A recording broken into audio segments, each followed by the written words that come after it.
ఒలింపిక్స్లో దేశానికి పతకం తేవడమే లక్ష్యంగా వారు ఎంతో కఠోర సాధన చేశారు. ఎన్నో త్యాగాలు చేశారు. ఆ ఫలితమే వెండి పతకం. తొలిసారి ఒలింపిక్స్లో పోటీపడ్డ పీవీ సింధు దేశం గర్వించేలా పతకం సాధించింది. దీని వెనుక అన్నీ తానై వ్యవహరించారు కోచ్ గోపీచంద్. రియో అనుభవాలపై వారితో ఈటీవీ ప్రత్యేక ముఖాముఖి ఇప్పుడు చూద్దాం. బ్యాడ్మింటన్ చరిత్రలో సరికొత్త అధ్యాయాన్ని సృష్టించి కోట్లాది మంది భారతీయుల హృదయాల్లో రజత సింధూరమై విరబూసినటువంటి పీవీ సింధు అలాగే కోచ్ గోపీచంద్ మనతో పాటు ఉన్నారు. ఒలింపిక్స్లో తమ అనుభవాలను మనతో పంచుకోవడానికి రెడీగా ఉన్నటువంటి సింధు, గోపీకి ముందుగా మీకు ఈటీవీ తరఫున శుభాకాంక్షలు. సో సింధు, చెప్పండి, తొలిసారిగా ఒలింపిక్స్లో వెళ్ళి రజత పథకాన్ని సాధించారు. ఆ అనుభవం ఎలా ఉంది? చాలా ఆనందంగా ఉందండి. నేను అసలు ఎక్స్పెక్ట్ చేయలేదు. బట్ ఇదొక డ్రీమ్ అని చెప్పొచ్చు, కళ. ఎందుకంటే ఫస్ట్ టైం ఒలింపిక్స్ అని అలా అనుకుని వెళ్ళాను. But just match by match అనుకున్నాను అండ్ ఫైనల్స్ వరకు వచ్చాను. So it's a great feeling. Gopi గారు, మీకు 2 పథకాలు మీ కెరీర్లో కోచ్గా స్టార్ట్ అయిన తర్వాత సైనాతో కాంస్య పథకం, సింధుతో రజత పథకాన్ని తీసుకొచ్చారు. సో మీ అనుభూతి ఎలా ఉంది? ఐ థింక్ చాలా గొప్ప ఫీలింగ్. ఎందుకంటే మనకి ఒలింపిక్స్లో మెడల్ రావటం అనేది ఏ స్పోర్ట్లో అయినా కూడా కష్టంలాగానే ఉంటుంది. అది మనకి బ్యాడ్మింటన్లో రావటం అనేది కొన్నేళ్ల ముందు ఎప్పుడూ ఆలోచించలేదు. అకాడమీ స్థాపించినప్పుడు లేకపోతే కోచింగ్ మొదలుపెట్టినప్పుడు మనకి ఆల్మోస్ట్ మనకి మెడల్ వస్తుంది ఒలింపిక్స్లో అంటే కొంచెం మంది నవ్వారు కూడా. సో అలాంటి సందర్భంలోంచి మనకి 2 మెడల్స్ రావటం అనేది, అది కూడా ఒక సిల్వర్ మెడల్ రావటం అనేది చాలా సంతోషం. సింధు, దేశం మొత్తం మీ వైపు చూసేలా ఒక మ్యాచ్తో టర్న్ అయ్యారు. ఒక్కొక్క మ్యాచ్ మెట్టు ఎక్కుంటూ పథకం వైపు వెళ్ళారు. స్వర్ణం దిశగా వెళ్ళిన మీకు చాలామంది, అంటే దేశం నుంచి పోటీ పడినటువంటి క్రీడాకారులంతా ఒక్కొక్కరు కూడా వెనుదిరుగుతుంటే ఆ సమయంలో మీకేమనిపిస్తుంది? ఈచ్ మ్యాచ్ ఈక్వలీ టఫ్ ఉండిందండి. ఫస్ట్ రౌండ్ నుంచి టఫ్ ఉండింది. ఏ మ్యాచ్ ఈజీ కాదు, ఎందుకంటే ఒలింపిక్స్ కాబట్టి లెవెల్ చాలా హై ఉంటుంది. అండ్ డెఫినెట్గా మా స్ట్రాటజీస్ మేము ప్లాన్ చేసుకుని అండ్ అక్కడికి వెళ్ళి ఆడటము. సో అంటే అపోనెంట్ అందరూ ఒకేలాగా ఆడరు, అందరూకి డిఫరెంట్ స్టైల్ ఆఫ్ ప్లే ఉంటుంది కాబట్టి ఈక్వలీ మేము ప్లాన్ చేసుకుని స్ట్రాటజీ వైజ్ ఇది చేసుకుని వెళ్ళాము. సో వర్కౌట్ అయింది. అండ్ ఫస్ట్ రౌండ్ నుంచి చెప్పినట్టుగా ఈక్వలీ టఫ్ ఉండింది. So and I've done it, so I'm really very happy. Gopi గారు, చెప్పండి, సింధుకి ఎలాంటి మీరు ఎంకరేజ్మెంట్, ప్రోత్సాహం ఇచ్చారు? అంటే చాలామంది నిరాశతో వెనుదిరిగిన సమయంలో ఒలింపిక్స్లో ఇక మన దేశానికి పథకాలు రావన్న సమయంలో అటు సాక్షి మాలిక్తో మొదలైనటువంటి పథకాల జాబితా సింధుతో ఇంకా బూస్టర్ పెరిగింది. సో ఆ టైంలో మీరు సింధుకి ఎలాంటి ప్రోత్సాహం ఇచ్చారు? అంటే మనకి ఒలింపిక్స్లో పక్కన వాళ్ళు ఏం చేస్తున్నారు లేకపోతే మనకి ఏమవుతుంది అనేది ఇది పక్కన పెట్టి మన మ్యాచ్కి మనం పర్ఫార్మెన్స్ బాగా ఇవ్వడానికి ఏమేమైతే అవసరం అవుతాయో దాని మీద ఫోకస్ చేయటే ఉద్దేశంగానే ఆలోచించాం. కానీ ఎప్పుడు కూడా మనకి మిగతా రిజల్ట్స్ గురించి ఎక్కువ పట్టించుకోలేదు. అయినప్పటికీ మనకి మిగతా స్పోర్ట్స్ నుంచి ఎవరైతే ప్లేయర్స్ ఉన్నారో వాళ్ళందరి ఎంకరేజ్మెంట్లు, మన సొంత ప్లేయర్స్, మన సానియా మిర్జా కానివ్వండి లేకపోతే మన ఇతర హైదరాబాదీస్ అందరూ సపోర్ట్ 100% మాకు ఉండింది. అండ్ వాళ్ళందరూ మమ్మల్ని ఎంకరేజ్ చేశారు. అండ్ ఓడిపోయిన వాళ్ళు కూడా మేము ఓడిపోయాం పర్లేదు, బట్ మీరన్నా బాగా ఆడండి అనే ఒక విధంగా ఆలోచించారు. సో మా సైడ్ నుంచి అవన్నీ ఉండినాయి, కానీ వాటి గురించి ఎక్కువ ఆలోచించలేదు. సింధు సాధించిన పథకం బ్యాడ్మింటన్ పైన ఎలాంటి ప్రభావం చూపించబోతుంది? I think in general sport మొత్తానికి ఒక మంచి ఇన్స్పిరేషన్ లాగా నిలుస్తుంది. అండ్ డెఫినెట్లీ మాకు బ్యాడ్మింటన్కి ఎక్కువ మంది ఇంకా ఆడాలి, మేము ఇంకా బాగా పర్ఫామ్ చేయాలని ఒక ఉత్సాహంతో ఉంటారు. సో వీళ్ళందరికీ ఒక స్ఫూర్తిదాయకంగా నిలుస్తుందని నేను భావిస్తున్నాను. సింధు, మీరు చెప్పండి, అంటే మామూలుగా 21 ఏళ్ల వయసులోనే తొలిసారిగా ఈ రజత పథకాన్ని కైవసం చేసుకోవడం జరిగింది. దీంతో తిరిగి వచ్చిన తర్వాత చాలామంది తల్లిదండ్రులకు అదేవిధంగా పిల్లలకి చాలా స్ఫూర్తిని ఇవ్వడం జరిగింది. సో రజత పథకాన్ని సాధించిన సింధు ఈ బ్యాడ్మింటన్ ఇప్పుడు ప్రాక్టీస్ చేసినటువంటి పిల్లలకి ఎలాంటి మార్క్స్ చెప్తున్నారు? డెఫినెట్గా హార్డ్ వర్క్ చేయాలండి. I think that is the main thing. And also parents support అనేది చాలా ముఖ్యమైనది. వాళ్ళ సపోర్ట్ ఉంటే లైక్ పిల్లలు ఏ స్పోర్ట్ అయినా కానీ, బ్యాడ్మింటన్ కాకుండా ఏ స్పోర్ట్ అయినా కానీ చాలా ఇంట్రెస్ట్తో చేస్తే డెఫినెట్గా పైకి వస్తారు. అంటే సింధు ఒలింపిక్లో పోరాడుతున్న సమయంలో మీ నాన్నగారు రమణ గారితో మాట్లాడితే నేను నా కూతురు సింధు కంటే సింధు వాళ్ళ ఫాదర్గా రమణ గారిగా నేను చాలా ఎక్కువ ఆనందాన్ని పొందుతున్నాను చెప్పారు. సో మరి మీ మాట ఏంటి?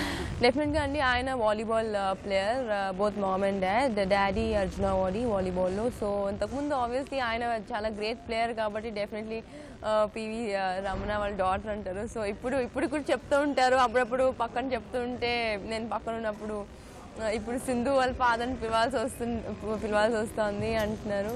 So it's a different feeling, అంతే చెప్పచ్చు. ఎందుకంటే he also played very well and I think it is not an individual sport అని చెప్పచ్చు, and it's a team and I feel వాళ్ళ స్పోర్ట్లో he's done really well. Sindhu జీవితంలో చాలా కీలకమైనటువంటి వ్యక్తులు మీ పేరెంట్స్, అదేవిధంగా గోపి గారు. సో ఇద్దరిలో ఎవరికి ఎక్కువగా ప్రాధాన్యత ఇస్తారు?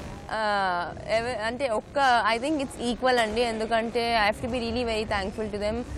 ఎందుకంటే చాలా సాక్రిఫైస్ చేశారు, చాలా హార్డ్ వర్క్ చేశారు. ముఖ్యంగా నా కోసం అంటే నేను చెప్పొచ్చు, లైక్ వాళ్ళ వల్ల నేను ఇవాళ ఇక్కడ ఉన్నానని చెప్పొచ్చు. ఎందుకంటే they have been really hard working and నా కోసం మా డాడీ లైక్ లీవ్ పెట్టడం కానీ ఆఫీస్కి, అండ్ ఆల్సో మామ్ రిజైన్ చేసుకోవడం జరిగింది. అండ్ గోపి సార్ మార్నింగ్ నుంచి ఈవినింగ్ వరకు నాకు ఒక్కదానికే కాకుండా చాలామంది ఉంటారు. సో ఆయన పేషెన్స్కి మెచ్చుకోవాలి. అంటే చెప్పేటప్పుడు కూడా ఏమైనా మిస్టేక్స్ చేస్తే అన్నిసార్లు చెప్తూ ఉంటారు. ఎవరికైనా మార్నింగ్ నుంచి ఈవినింగ్ అంటే కొద్దిగా అయినా చిరాకు అనేది ఉంటుంది. బట్ దెన్ ఐ థింక్ ఆయన పేషెన్స్ చాలా మెచ్చుకోవాలి. గోపి గారు మీరు చెప్పండి, అంటే కాంసంతో సైన్ అనేవాళ్ళు, అదేవిధంగా రజత పథకంతో సింధు, తర్వాత ఎవరున్నారు అకాడమీ నుంచి ముందుకెళ్ళేవారు? చాలామంది మంచి ప్లేయర్స్ ఉన్నారు.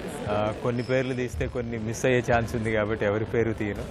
బట్ డెఫినెట్లీ చాలామంది అమ్మాయిలు అలాగే అబ్బాయిలు కూడా అందరూ హార్డ్ వర్క్ చేస్తున్నారు. అండ్ వచ్చే కాలంలో మనకి ఇంకా ఎక్కువ ప్లేయర్స్ వచ్చే అవసరం ఉంది. మనకి ఇంకా ఎక్కువ మంది కోచెస్ రావాల్సిన అవసరం ఉంది. వీళ్ళందరూ మనకి డెఫినెట్లీ ఇంకా ఎక్కువ మంది ప్లేయర్స్ని మన అంతర్జాతీయ స్థాయిలో ప్రొడ్యూస్ చేయడానికి హెల్ప్ చేస్తారు. సింధు మొత్తం ఇప్పుడు దేశంతో మీ వైపే చూస్తున్న తరుణంలో సో దేశం కోసం కానీ సోషల్ కాజ్గా అంటే సామాజిక పరంగా ఏమైనా చేయబోతున్నారు? ప్రస్తుతం అయితే నేను జస్ట్ విక్టరీని ఎంజాయ్ చేస్తున్నానండి ప్రస్తుతం అయితే. ఎందుకంటే ఇది ఒక కళ లాగా అసలు నేను ఎక్స్పెక్ట్ చేయలేదు. సో ఫస్ట్ ఆఫ్ ఆల్ నేను మొన్నే వచ్చాను, 2 days అయింది. So it's been hectic days అండి, 2 days. ఎందుకంటే వచ్చినప్పుడు తెలంగాణ గవర్నమెంట్ కేటీఆర్ గారు వెల్కమ్ చేశారు చాలా గ్రాండ్గా. Very thankful to them. And also దాని నెక్స్ట్ డే విజయవాడలో చంద్రబాబు నాయుడు గారు వెల్కమ్ చేశారు. So I'm very thankful to them. వాళ్ళ సపోర్ట్ వల్ల డెఫినెట్గా ఇంకా బాగా ఆడి పైకి వస్తాను. అంటే 2 రాష్ట్రాల ప్రభుత్వాలు మీకు అపూర్వమైనటువంటి స్వాగతం పలికాయి, అదేవిధంగా భారీ నజరానాలు కూడా అందించాయి. సో మరి మీరు ప్రభుత్వ ఉద్యోగాలు కూడా కల్పిస్తాయని చెప్పి హామీ ఇవ్వడం జరిగింది. సో ఎటువైపు మీరు ఉంటారు? ఎటువైపు అని కాదండి, ముఖ్యంగా ఫస్ట్ అయితే గేమ్ తర్వాత ఏదైనా. సో నా ఎయిమ్ అంతా బాగా ఆడాలి, మంచిగా ఆడాలి అండ్ కంట్రీకి చాలా మెడల్స్ తేవాలి. గోపి గారు, అంటే ఒలింపిక్స్ జరుగుతున్న సమయంలో సింధు చాలా సాక్రిఫైస్ చేసింది, తనకి ఇష్టమైనటువంటి అన్నింటినీ కూడా దూరంగా ఉంచాలని చెప్పారు. సో అప్పుడు సింధు ఏమన్నా ఇబ్బంది పడిన సందర్భాలు ఉన్నాయా? దాన్ని మీరు ఏ విధంగా నచ్చవచ్చారు?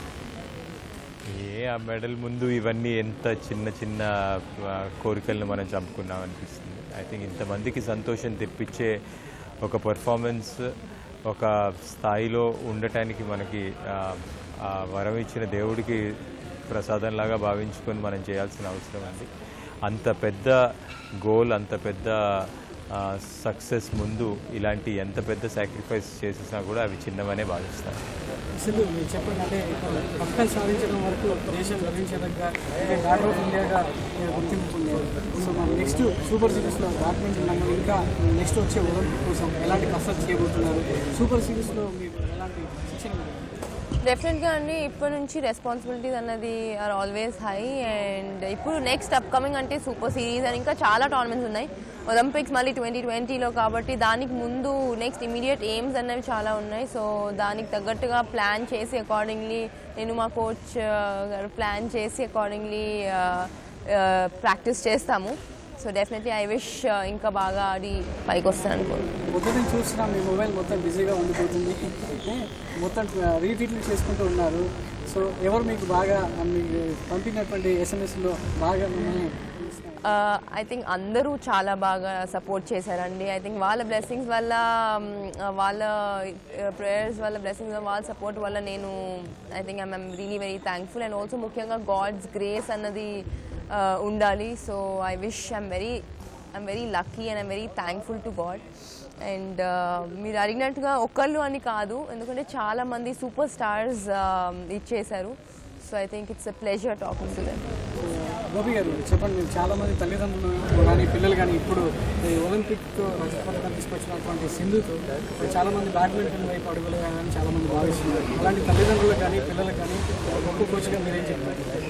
ఐ థింక్ మొట్టమొదట పిల్లలు అన్ని విధాలుగా ఆడుకోవాలి. ఫస్ట్ ఆఫ్ ఆల్ ఒట్టి చదువుకే మాత్రం పరిమితం కాకుండా ఆటలు కానివ్వండి, లేక కల్చర్, ఆర్ట్ అన్నీ కూడా చేసే అవకాశం వాళ్ళకి దొరకాలి.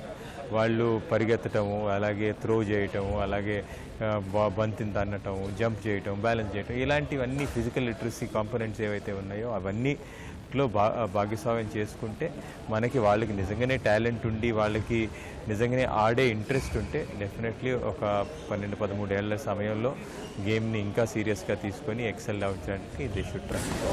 సింధు అంటే తమ క్రీడాకారులందరూ తమ జీవితంలో జరిగినటువంటి ప్రయాణాన్ని అంతా కూడా ఒక పుస్తక రూపంలోనో లేదా ఒక జీవిత సినిమా రూపంలో కూడా రావడం జరుగుతుంది. సో మన సానియా తన బయోగ్రఫీ రాసినట్టు మీ ప్రయాణం, ఈ ఒలింపిక్ ప్రయాణం మీద ఇలాంటి పుస్తకం ఏమైనా రాసే ఆలోచన ఉన్నారా? ఆలోచన అంటే ఇప్పుడు ప్రస్తుతం ఏం లేదండి, జస్ట్ ఆట మీదే ముఖ్యంగా ఫోకస్ అంతా.